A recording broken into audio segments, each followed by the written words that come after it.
Learning objectives, topic 6.2, unit 6, topic 2, environmental and ethical issues. Environmental concerns and ethical issues as both opportunities and constraints for businesses. So basically हमने इन सारे points को touch करना है in today's topic. ठीक है? 6.2, which is the second last topic. First of all, we'll be discussing about what social responsibility is. ठीक है? When a business decision benefits stakeholders other than shareholders, क्योंकि देखो shareholders का जो है उनका इंटरेस्ट क्या है जी, to get as much profit as possible. But whenever you take care of other stakeholders like workers, community, suppliers, वो आपकी सोशल रिस्पॉन्सिबिलिटी में आता है कि are you affecting the other stakeholders as well और not. ठीक है, so every business has some kind of social responsibility. जितना सोशली रिस्पॉन्सिबल होगा बिजनेस, उतना अच्छा बिजनेस इमेज, ब्रांड इमेज बनी हुई होगी उस बिजनेस की, right? So why businesses want to be environment friendly versus why businesses do not want to be environment friendly? अब दोनों चीजें होती हैं. some businesses might be environment friendly and someone might not be. तो क्यों होते हैं, सबसे पहले उसको देखते हैं. Sense of social responsibility that comes from the fact that their activities are contributing to global warming and pollution. So if someone has a sense of this कि यार हमारी अगर activity है, especially if you are a manufacturing company, आपकी जो pollution होती है, that's causing global warming. So if you have this realization, then you will want to be environment friendly, right? तब आप चीज़ों को बेहतर करना चाहेंगे. All right? But why businesses do not want to be environment friendly? Expensive है. Why? Because आपने treatment plants लगाने, ठीक है, to reduce या to filter out the wastage. It means that expensive machinery and skilled labor will be required by the business, reducing profits. यानी this will only increase your costs and this will lower your profit margins. वालेकुम अस्सलाम. ठीक है, that's one reason कि businesses क्यों नहीं होना चाहते. Then क्यों होना चाहते हैं? First, let's talk about that. Using up scarce non-renewable resources such as rainforest, wood, and coal will raise their prices in the future, so businesses won't use them now. So if you want to be sustainable, यानी अगर आपको sustainable source of raw material चाहिए, तो if you move towards non-renewable resources, ठीक है, आज है वो, हो सकता है कल कम हो जाए. So your dependency on non-renewable resources will be a problem in the future. तो वो कहते हैं यार let's not use it at all. ठीक है, क्योंकि आगे जाके ऑब्वियसली ये चीज डिप्लीट हो जाएगी, तो फिर what will be use then. ठीक है, but why firms do not want to be environment friendly? Firms will have to increase prices to compensate for the expensive environment. Last point में हमने डिस्कस किया था, उनकी कॉस्ट इंक्रीज हो जाएगी. Cost increase हो जाएगी तो प्रॉफिट कम हो जाएगा. So in order to overcome that they will increase the prices. ठीक है जी, उनको प्राइसेस बढ़ानी पड़ेंगी, विच मीन्स उनके जो प्रोडक्ट्स होंगे वो एक्सपेंसिव होंगे, राइट? सो एक्सपेंसिव प्रोडक्ट्स का relation with the demand is inverse, right? जितना एक्सपेंसिव प्रोडक्ट होगा उसकी डिमांड उतनी कम होगी. So that's one reason why they do not want to be environment friendly. And then consumers are becoming socially aware and are willing to buy only environment friendly products, especially in the case of west में तो आपके बहुत ज़्यादा emphasis place किया जाता है if the company is actually following environment friendly techniques or not. अगर कर रही होगी उनकी डिमांड ज़्यादा होगी, जो कंपनी नहीं कर रही होती है उसकी डिमांड कम हो जाती है. ठीक है, so as a result businesses are forced to work towards this environment friendly techniques of producing goods and services. However, why businesses do not want to be environment friendly? High prices can make firms less competitive in the market and they could lose sales. For instance, if in an industry आपके पास 5 competitors हैं और आप सिर्फ ये सोच रहे हैं कि यार मैं environment friendly हो जाता हूँ, I care about the environment, blah blah blah, और बाकी 4 होते नहीं है, ठीक है, तो इससे तो क्या होगा, योर प्रोडक्ट, क्योंकि आपको प्राइस इंक्रीज करनी पड़ेगी, एवरीथिंग इज लिंक्ड है. प्राइस इंक्रीज करेंगे तो लोग कहाँ पे शिफ्ट कर जाएंगे? Towards your competitors. तो वहाँ पे आपका you might be losing sales and you might no longer remain competitive. तो ये भी होता है कि दैट्स वन रीजन कि कोई और कर नहीं रहा, so why should I do that. And then this is the last one. Why businesses want to be environment friendly? Governments, environmental organizations, pressure groups, जिसे हम आगे भी पढ़ेंगे, even the community could take action against the businesses if they do serious damage to the environment. So as a result, they are forced to do it. ठीक है, अगर उनकी emissions इस level से ज़्यादा होंगी, उन पे penalty होगी, they will be penalized for that. So they are, as a result, they are forced to do it. However, why they do not want to be environment friendly? Businesses claim that it is the government's duty to clean up pollution. वो कहते हैं यार हमारा काम है manufacture करना, हमारा काम है goods and services provide करना. This is the duty of the government of the respective countries to clean up the pollution, या जो भी उनके procedures होंगे. ठीक है, तो ये argument वो बना के देते हैं कि यार हमारा काम तो ये कि satisfy करना consumer needs and wants, but to clean up the environment is not our task. ठीक है जी, which is a very stupid argument obviously. All right, what is an externality? अब externality को हम कहते हैं external भी बोल सकते हैं. Externality is the external effects associated with the production and consumption of goods and services. यानी कि externality एक ऐसी चीज होगी जो किसी थर्ड पार्टी को अफेक्ट कर रही होगी, who is not directly related to your business. ठीक है, कैसे कुछ भी हो सकता है, सोसाइटी हो सकती है. Two kinds of externalities, positive versus negative. Positive क्या होगा? व्हेन कंज्यूमिंग अ और producing a good causes benefit to a third party. जब बेनिफिट होगा किसी थर्ड पार्टी को, थर्ड पार्टी कौन होती है? Who is not directly involve in the production process या in your business activity. For example, walking to work reduces congestion. अब see, if many people walk towards their work, congestion नहीं होगी, pollution नहीं होगी, इससे बाकी सारे भी अफेक्ट हो रही पॉजिटिवली. ठीक है, that's only one example of positive externality. Negative में व्हेन कंज्यूमिंग और producing good causes a cost to a third party. Cost is negative always. It does not necessarily mean कि कोई पैसे की बात हो रही है. कॉस्ट यहाँ पे कॉस्ट आपकी न्यूमेरिकल भी हो सकती है, यहाँ पे नॉन न्यूमेरिकल भी हो सकती है. For example, air travel causes an increase in pollution, या एनी काइंड ऑफ ट्रैफिक जो है वो पोल्यूशन अगर क्रिएट करती है, तो देखो पोल्यूशन सबको अफेक्ट करती है रिगार्डलेस कि यार ये बिजनेस का कंज्यूमर है या नहीं है, या is he related to the business और नॉट. ठीक है, that's a negative externality. So then comes social costs and social benefits. As the name suggests, देखो social cost का you need to know the formula. How do you calculate it? इसमें होता है private cost plus external cost, यानी all the costs involved. Social benefits में private benefits plus external benefits. We have already discussed external cost क्या होती है and external benefit क्या होती है, which is positive and negative externality. Now let's talk about private cost and private benefits. ठीक है, private cost कौन सी होंगी? जो कि फर्म इनकर कर रही होती है. ठीक है जी, जो भी उसको कॉस्ट पड़ती है, and that's almost numerical everything. जो भी उसको कॉस्ट बेयर करनी है, that is known as private cost. Private इसलिए बोलने क्योंकि प्राइवेटली किसको लगती है? ये to the business that is producing goods and services, right. इसी तरह जो भी बेनिफिट होगा या प्रॉफिट होगा टू द बिजनेस इटसेल्फ. यहाँ पे नीड टू रिमेंबर, एक्सटर्नल में थर्ड पार्टी इफेक्ट हो रही है, प्राइवेट में आपका अपना बिजनेस इफेक्ट होता है. तो प्राइवेट बेनिफिट्स में वो बेनिफिट्स आएंगे इन टर्म्स ऑफ प्रॉफिट कह लो, रेवेन्यू कह लो, जो business itself is experiencing. Whereas external क्या होता है? Obtained by the people outside the business. Cost भी हो सकती है, benefits. So social means you are adding up both private plus external cost, and social benefit would mean कि आप अपने बेनिफिट्स प्लस लोगों के बेनिफिट्स को ऐड कर रहे हैं. ठीक है, वालेकुम अस्सलाम Hasan. So that is your social cost and social benefit. For instance, just an example, इसके सिर्फ हमने टोटल देखते हैं. देखो प्राइवेट कॉस्ट कौन सी है? कॉस्ट ऑफ लैंड, कंस्ट्रक्शन, ये सारी वो कॉस्ट हैं जो एक फर्म खुद इनकर करती है. ठीक है, उसको ये पेमेंट पे करना पड़ता है, विच इज 1 मिलियन 1000 या 1000 मिलियन है. ठीक है जी, ये कॉस्ट प्राइवेट कॉस्ट है क्योंकि कंपनी खुद पे कर रही है. एक्सटर्नल कॉस्ट आपने जब उसको एस्टिमेट लगाया, that is $25 million. So if you talk about what's the social cost, then you add up the both. ठीक है जी. अब देखो एक्सटर्नल कॉस्ट में क्या हो रही है? पोल्यूशन के क्या कॉस्ट पड़ रही है? Smoke and fumes, right. Something that is affecting the third party outside your business organisation. Similarly private benefit क्या होगा जी? कि उनकी सेल्स इतनी हुई. ठीक है, that's the benefit that the business is earning, right. ये उसका प्राइवेट बेनिफिट है. ये प्राइवेट एक्सटर्नल बेनिफिट है. एक्सटर्नल बेनिफिट यानी अफेक्टिंग द थर्ड पार्टी, यानी जॉब्स क्रिएट होंगी, अदर फर्म्स आएंगी एरिया में, तो that will be important etcetera. ठीक है जी, add both of these to get your social benefit. तो सोशल का मतलब होगा private plus external. So that's only one example of it. All right. Then comes cost benefit analysis. Cost benefit analysis में आप देखते हैं कि if you have to go ahead with any project, तो क्या उसकी कॉस्ट ज़्यादा है या क्या उसके बेनिफिट ज़्यादा है? देखो जब भी कुछ करोगे आपकी कॉस्ट भी लगेगी एंड बेनिफिट्स भी होंगे, दोनों चीज़ें होती हैं. तो कॉस्ट क्या है जी?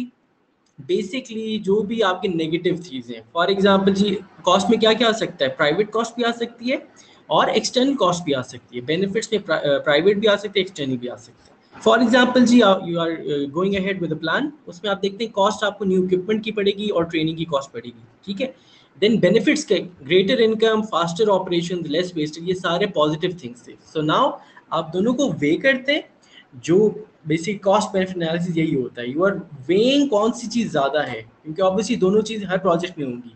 If the benefits outweigh the cost, इसका मतलब you should go ahead with the project. And if it's vice versa, अगर आपको कॉस्ट ज़्यादा लग रही है, कॉस्ट में अगेन आपकी प्राइवेट कॉस्ट भी और बेसिकली सोशल कॉस्ट की बात हो रही है, सोशल बेनिफिट्स की बात हो रही है, यानी एज अ होल, ठीक है, not only through the business.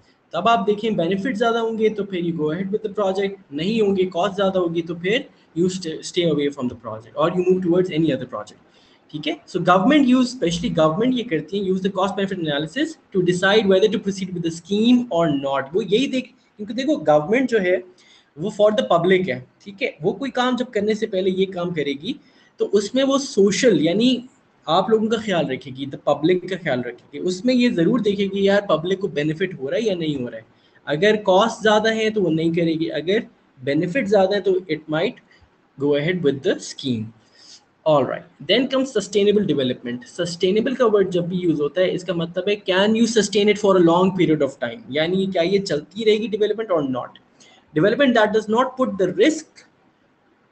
The risk the living standards of future generations, यानी आप ऐसे डेवलपमेंट कर रहे हैं कि आपकी जो फ्यूचर जनरेशंस हैं वो रिस्क पे ना आ जाए। What does that mean? It means trying to achieve economic growth in a way that does not harm future generations. That's why we say कि यार जब भी आप you should move towards your renewable sources, क्योंकि देखो जब आप burn करते हैं फॉसिल फ्यूल्स, एक तो ये कि डिप्लीट होते रहते हैं, यानी नेक्स्ट अवाम के लिए, नेक्स्ट जनरेशन के लिए कम बचता है, ठीक है जी। और दूसरा ये कि it's causing a lot of pollution, global warming, यानी नेक्स्ट जनरेशन को हमसे भी ज़्यादा पोल्यूशन फेस करनी पड़ेगी या हमसे भी ज़्यादा गंदा टेम्परेचर एक्सपीरियंस करना पड़ेगा। सो 5 P's क्या है? People and poverty and hunger in all forms and ensure dignity and equality. Prosperity, ensure prosperity or prosperous and fulfilling lives in harmony with nature, यानी नेचर को भी आपने प्रिजर्व करना है, ऐसे डेवलपमेंट करनी है कि नेचर भी प्रिजर्व हो। Peace, foster peaceful, just and inclusive societies. Partnership, implement its agenda through a solid global partnership and planet. Now that's the most important thing जो green में। Protect our planet's natural resources and climate for future generations. So जब भी we talk about development, obviously सबसे ज़्यादा concern क्या है जी? Pollution बहुत ज़्यादा है। तो आपने डेवलपमेंट ऐसे करनी है जिससे आपका प्लानट सेव हो और जो आपके सोर्सेज हैं, रिसोर्सेज हैं, वो फॉर फ्यूचर जनरेशंस प्रिजर्व हो जाए, ठीक है। Do not use up everything. So that's what it means when you talk about sustainable development, ठीक है, कि फ्यूचर जनरेशंस भी आपकी उनकी लाइफ रिस्क पे ना आ जाए, ठीक है। For example using renewable energies so that resources are conserved for future generations, for the future of maybe future generations. Recycle waste. Now these are examples कि हम कैसे sustainable development achieve कर सकते हैं। जब आप वेस्ट को ही रिसाइकिल करेंगे, इसका मतलब वही मटेरियल जो वेस्ट हो रहा था अब आपने उसको दोबारा यूज करके दोबारा प्रोडक्शन कर लिया, ठीक है। यूज फ्यूर रिसोर्सेज, ट्राई करें to minimise your expenses, minimise your use of resources and develop new environment friendly products and processes, reduce health and climatic problems for future generations। या फिर आप टेक्नोलॉजी को इतना इंप्रूव करें कि आपकी जो भी technology that is environment friendly and that is helping out the cause of this global warming or maybe wastage, ठीक है जी। So these are some of the examples of sustainable development। All right, then comes pressure groups। Pressure groups, as you've discussed before as well, एक past people में भी आ चुका है। Organizations या groups of people who change business and government decisions, यानी they are the ones जो influence करते हैं किसी भी business को या government को to change their decision or maybe to influence the decisions of any organization or government। वो किस टाइप के एक्शन ले सकते हैं जी? इट्स आइदर डायरेक्ट और इनडायरेक्ट, ठीक है। अब will dissect these two. Direct में क्या कर सकते हैं? Illegal direct action. Illegal direct action पे अभी आते हैं। लॉबिंग। लॉबिंग क्या होता है जी? लॉबिंग ये होता है कि वो दे गो टू द पार्लियामेंट, अपना बिल जैसे आपके डेमोक्रेसी में होता है, ठीक है, लॉबी करते हैं, लेजिस्लेशन करते हैं, ठीक है जी, to stop a particular action, ठीक है। प्रोटेस्ट। प्रोटेस्ट तो ऑब्वियसली इट्स सिंपल कि आप धरना दे दें या जो भी कर लें। To influence any, for example जी, one business has to make up a manufacturing plant, just giving example, in the city centre. तो जी आवाम जो होती है वहाँ की local community, they are sort of pressure group। वो क्या करेंगे? they'll form a group and they will protest against that कि इधर ना करो बिकॉज इधर एक्सटर्नैलिटी बहुत ज़्यादा है, यानी पोल्यूशन बहुत ज़्यादा हो जाएंगी and this is no place to produce goods and services, ठीक है। बॉयकॉट कर सकते हैं। अगेन वन डायरेक्ट एक्शन क्यों कह रहे हैं? क्योंकि वो डायरेक्टली अफेक्टिंग द बिजनेस। आप बॉयकॉट करके ये बता सकते हैं कि if you do this particular action we will not buy your products, ठीक है। ये है आपके direct actions. Then illegal direct action means civil disobedience. You are not agreeing to anything that the government or the business is saying. So this is what civil disobedience is, especially government के perspective से. Terrorism यानी you choose to act irrationally. फिर आप extremes पे चले जाते हैं, ठीक है. Terrorism, violence, damage करना शुरू हो जाते हैं, ठीक है जी. यहाँ पे you are showing your frustration maybe, ठीक है, कि if you go ahead with this plan तो फिर हम ये कर सकते हैं. अच्छा, इसको illegal क्यों कह रहे हैं? Because this is not allowed obviously. Terrorism, violence या damage करना, ठीक है, that's not allowed. But unfortunately we have certain factions जो इस चीज़ को प्रमोट करते हैं और अपना ही मुल्क तबाह कर देते हैं, ठीक है. ऑलराइट, इसके इफेक्ट्स क्या होते हैं? what if you go against or you influence the decision of businesses, ठीक है. influence business decision sales, obviously अगर आप boycott करते हैं या अगर आप influence करते हैं और you campaign against any project, तो फिर आप sales को affect कर रहे होते हैं. sales को affect करेंगे तो business आपकी बात को heed करेगा, सुनेगा, ठीक है. raise consumer awareness, again sometimes you might not know about anything, तो आप जब ये प्रेशर ग्रुप्स जब आते हैं मीडिया पे सारा कुछ, then the consumer is made aware कि यार this is the problem with this project, ठीक है, इससे इतनी कॉस्ट लगेगी. Increase business cost, they might force you to implement, let's say environment friendly technology को कहेंगे इम्प्लीमेंट करें इसको, और इससे उनकी कॉस्ट बढ़ जाएगी, ठीक है. Change business practice, if you're doing something one way then do it the other way. Influence legislation, legislation क्या है जी? बिल पास करवाना. and damage business image. so this happened with Volkswagen, जिसकी emissions जो हैं वो बहुत ज़्यादा थी. अब emissions क्या होते हैं? pollution को कहते हैं, ठीक है. lab में what was happening, they were using a device, ठीक है, जहाँ पे वो जब डिवाइस यूज कर रहे थे लैब में तो उनकी एमिशन जो थी ना, पोल्यूशन एमिशंस, वो कम आ रही थी, अंडर कंट्रोल आ रही थी. But when they tested it on the road, वहाँ पे उनकी एमिशन बहुत ज़्यादा आ रही थी, यानी कि उन्होंने बेसिकली इसको डिस्टॉर्ट किया हुआ था. सो व्हाट हैपेंड वाज कि consumer gave away statement as हो, क्योंकि वेस्ट में ये कॉन्सेप्ट ज़्यादा है, ठीक है जी. उन्होंने क्या किया जी? This spoke against Volkswagen which is a car manufacturing company as you must know, ठीक है. वहाँ पे फिर उन्होंने they did not buy any further products of Volkswagen. so Volkswagen की एक तो business में damage हुई and they had to issue an apology to everyone, right, and they had to recall their vehicles. यानी इतना ज़्यादा effect हो गया था. एक second, please raise your hand again, Hamza. now you can raise your hand. if you raise your hand you can speak to me, ठीक है. ये होता है. All right, any questions so far? Any question guys? तो ये pressure groups action जब लेते हैं उसके इफेक्ट्स में यही काम होते हैं. एंड देयरफॉर द बिजनेस और the government needs to understand कि यार प्रेशर ग्रुप्स का क्लेम क्या है, ठीक है, what are they trying to achieve. उसके हो सकता है प्रेशर ग्रुप जब ज़्यादा इन्फ्लुएंस क्रिएट करें तो फिर you might be changing your decisions, ठीक है, in the favour of the people as a whole. All right, now one very important topic which is ethical decision. Ethical क्या होता है जी? Anyone? What's the right thing to do? Basically ये है ethical, ठीक है. Common areas where ethics are tested in business. Business में ethics बहुत ज़्यादा matter करती है, ठीक है. Advertising को for example जी, advertising में क्या था? We discussed, remember we discussed about what did we discuss about? Fair and Lovely वाले ads. That was not ethical. That was something that you should not do. You are equating what? Beauty with fairness, ठीक है. तो वहाँ पे you not being ethical, आप अपने product को बेचने के लिए अनएथिकल हुए हुए, ठीक है जी, क्योंकि आपका कॉन्सेप्ट ही गलत है, आप बेसिकली रेसिज्म पे हैं. Then personal selling. Personal selling में if you have notice that they might be lying to कि यार ये प्रोडक्ट जो है वो ये कर सकता है या इस क्वालिटी का या ये ओरिजिनल ब्रांड है, blah blah blah, something like that. So वहाँ पे एथिक्स काम आते हैं कि यार is this the right thing to do, कि क्या जब मैं सेल करूँगा अपने कस्टमर को तो should I lie to him और नॉट, ठीक है. सप्लायर्स क्या प्राइस चार्ज करते हैं, what kind of quality material are they giving, कह कुछ रहे हैं दे कुछ रहे हैं. कॉन्ट्रैक्ट्स में specially in the case of insurance, insurance के केस में क्या होता है, because it's a very large document, वो कहते हैं सर ये इस पर साइन कर दें. होती वो बेसिकली जो बता रहा होता है आपको उनका representative, that is something else. जो डिटेल होती है इंश्योरेंस के फॉर्म पे, that is something else. It's always advisable कि आप हमेशा एक एक लाइन खुद पढ़ें, even if it takes hours.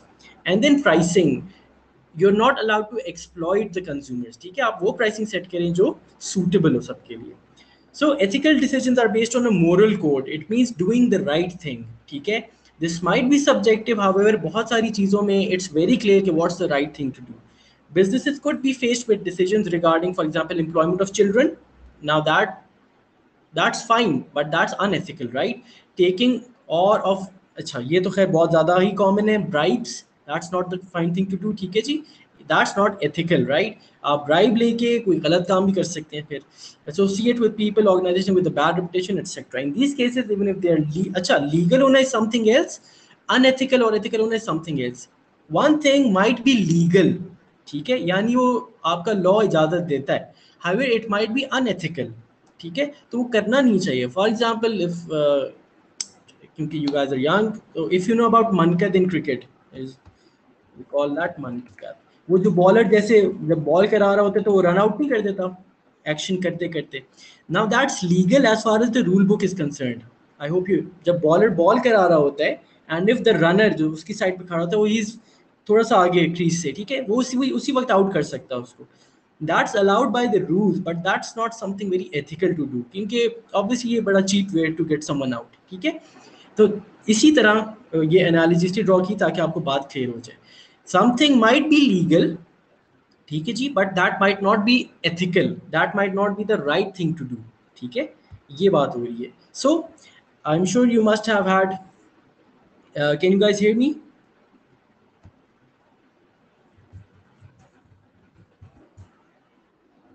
All right, chalo. So, have you ever faced a situation in which you had to choose between ethical and unethical decision? And obviously, you might have. ठीक है जी. Although मुझे पता है ज़्यादा लोग यहाँ पे like कर रहे होंगे. ठीक है जी. You might share or you might not share if you want to. ठीक है. But खैर एनीवेज सारों को कभी कभी ना कभी ये डिसीजन जरूर लेना पड़ा होगा कि यार व्हाट शुड आई डू, मतलब this is the right thing to do but मेरे पास ये रास्ता भी है, सो कहाँ जाना चाहिए मुझे, ठीक है जी. और कुल मेरी हंसी है, इसका मतलब है कुल मेरी शी लव्स दिस गाय, ठीक है जी, ये जो लेफ्ट साइड वाला होता है. ऑलराइट गाइस, सो यस, ये है पर्सनल एग्जांपल, ठीक है. पर्सनल एग्जांपल में we can fit that, but देखो बिजनेस के पर्सपेक्टिव से you are affecting much larger community. Personal में तो है ना, आप एक आधा बंदे को अफेक्ट कर रहे होते हैं, इवन दैट्स रॉन्ग ऑब्वियसली, ठीक है. If you choose this way, if you choose this path, for example जी, शुड आई चीट और नॉट. अब आपको अगर आप कहते हैं यार मैं तो चीट नहीं करता ब्ला blah blah, and you see कि यार मैं तो फेल हो रहा हूँ, लेट्स से, ठीक है, मामा से डंडे पड़ने या बाबा से, जो भी, मामा ही मारती होंगी वैसे तो, खैर आप कहेंगे यार चल देख ही ले, खैर हो गई है, बाद में तौबा कर लेंगे डेथ बेड पे, ठीक है. So something like that, you might be attracted to, and you are always attracted towards the wrong things, ठीक है. That's the way of the world, आप अट्रैक्ट ही गलत चीज़ पे होते हैं, ठीक है. ये है basically. So you have to choose between the right and wrong. सही. सिमिलरली बिजनेस को भी ये डिसाइड करना होता है कि यार अगर हम ये कर लेते हैं, लेट्स से अगर हम मोहम्मद अली बन जाते हैं, लेट्स से, ठीक है जी, तो हमें यार नुकसान हो जाएगा, although this is the right thing to do. However if we choose this path, shortcut जो है, यहाँ पे हो सकता है हल्का फुल्का लोगों को अफेक्ट हो जाए, बट हम तो बच जाएंगे, समथिंग लाइक दैट, ठीक है. So this is very common dilemma for everyone, and everyone has faced this maybe more than once, ठीक है. So should businesses take ethical decisions or not? Obviously the correct answer is yes, but देखो जब आप उस situation में होते हैं ना and you can relate, तब आपको पता चलता है कि भाई अच्छा चलो माफ़ी मांग लेंगे, समथिंग लाइक दैट, ठीक है. इसी तरह बिजनेसेस में you have spent a lot of money, you invested a lot of money, you might be saying यहाँ यार एथिकल होना चाहिए, बस खत्म बात. But whenever you are in that particular situation and remember your own situation, कि उस situation में आप क्या सोच रहे थे, although हमेशा you would say कि यार ethical होना चाहिए, but sometimes you're not ethical, right? So taking ethical decisions can make the business products popular among customers, however long shot, ठीक है. Encourage the government to favor them in any future disputes. अगर आप कोई बहुत बड़ा ethical decision लेते हैं, ये तब होता है, छोटे छोटे काम तो सिर्फ अल्लाह देख रहा होता है, ठीक है जी. But we care more about what people are looking at, ठीक है. Demands and avoid pressure group threats. However, these can end up being expensive as the business will lose out on using cheaper and unethical. सो देखो ये वॉक्स wagon की जो example दी थी, उनको नहीं पता था कि अनएथिकल काम कर रहे हैं हम, ये डिवाइस लगा के जो रिजल्ट्स डिस्टॉर्ट कर रहे हैं हम, इज दिस एथिकल और unethical, they would know obviously, but in order to gain favourable competitive advantage, क्या देखो हमारी इमिशन बहुत कम होती हैं, वो डिवाइस यूज कर रहे थे, ठीक है. अब देखो that was the wrong thing to do, unethical था, बट क्योंकि millions and billions at stake होता है तो आप कहते हैं यार जाने दो, ठीक है जी, अपनी सेल्स तो बढ़ेंगी ना, सेल्स बढ़, you might be thinking sales बढ़ेगी, रेवेन्यू आएगा तो हम फिर ट्रीटमेंट प्लान लगा देंगे, blah blah blah, but one wrong does not make everything right. ठीक है, ये होता है बेसिकली एथिक्स में। So it's not very easy to answer, answer तो इजी है इसका कि हाँ yes you should be ethical, businesses should be ethical. However whenever in that situation, and अगर फ्यूचर में भी सिचुएशन आए तो आप ये लाजमी याद रखिएगा कि आपको सोचना ज़रूर पड़ेगा फिर कि यार एथिक्स तो बाद में भी होती रहती हैं, let's be unethical. All right guys,